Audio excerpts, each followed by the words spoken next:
Millie,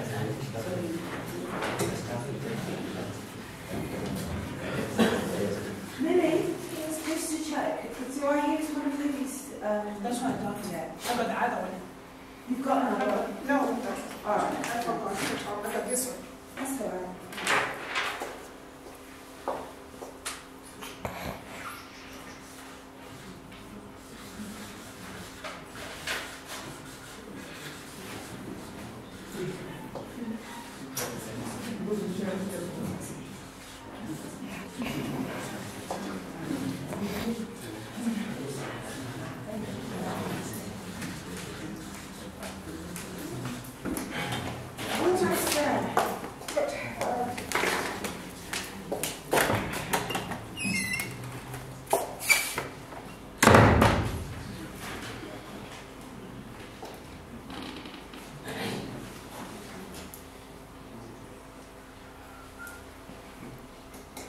Morning, guys.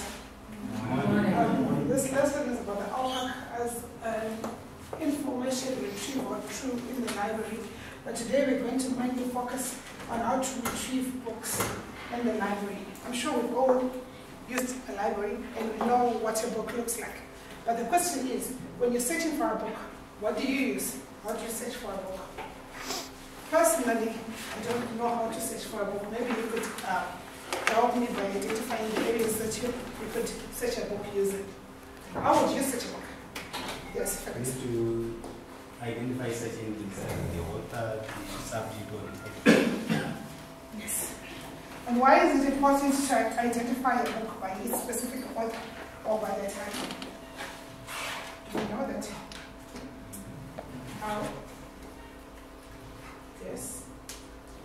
In some instances, you might find an author having written a number of books, a number of titles under his name, or you might have a number of running titles by different authors. So one has to be specific. Yes. The OPAC, it stands for the Online Public Access Catalog. Here at the Users Library, we use it to identify and locate books. By this, I mean that from the orientation, I'm sure you've realized that this library is a bit bigger than the school libraries we used to have in high school. We have plenty of stack rooms and we've got plenty of books. So for you to be able to identify where the book is and where it is located, you need to know how to search for a book. When you search for a book, you could use either the author, or the title, or the code number, or the subject, or the keywords. By this kind of a search, the results will give you the book. For example, you can have a book called Management by Stoner at the reserve section, available or not available. By this I mean that the book gives you the title, the author, its location, and its status. Do we have it? Do we not have it? And it also gives you a code number. A code number is you could say the address of the book. It is found on the spine of every book in the library. This code number can help you identify the location of the book. It is written that it's in Stack Room 3, right? Then you actually know that it's an HD 120. And if you go to that location, you can also see the array of other books of management around that same code number. So, for you to be able to access the OPAC, you need to go to the website of the library at the USET.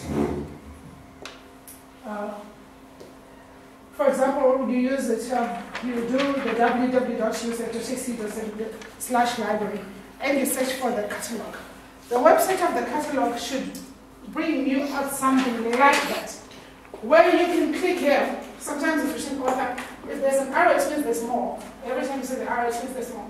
If you click here to say author, there comes more like title, code number, subject, and there where it says view entire collection, you can actually view the books by their exact location as in a branch library. With me, I have an example of this. This is Law Maduku Christie and commercial. It is supposed to be commercial law. I would like for you to identify which one would you pick to search for a book and why. It is not specific which one is the author or the title or the subject, but I'm sure you can try and make head and tail of the story. so we can all participate in this activity. Which one would you use and why? Yes. I think I would use Elma Duku.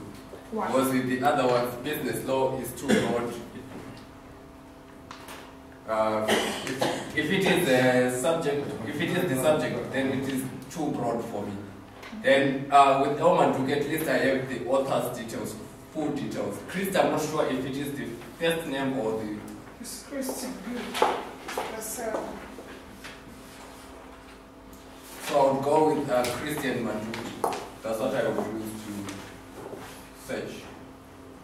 Okay. Anybody else? How would you search?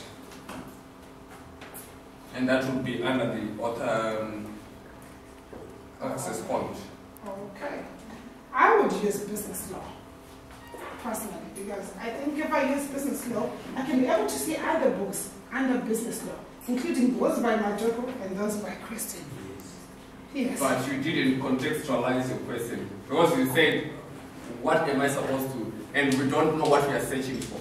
Okay, the point was for me, for this activity, was for you to pick which search point would you use and why. Because the point is for you to know, to contextualize that there's the author, there's the title, there's the subject search. So you need to be able to know that when you're doing the author search, what kind of information comes out. Everything by Majoko comes out when you do the author search. When you do the subject heading or the subject search, the business law, everything under business law will come out. What we have in this library or in the main library as well. So the point was for you not to pick the highest one, but for you to be able to justify your answer of how you can search for a book and can you do it. Because by the end of this lecture, my objective is for you to be able to come out of this classroom and go out there and apply it to be able to search for a book, of which I'm sure by now we all can search for a book. Those who can't search for a book, please can you ask which part is more difficult for you, if there are any. None. So I think we can always do that, the homework effectively to search for a book.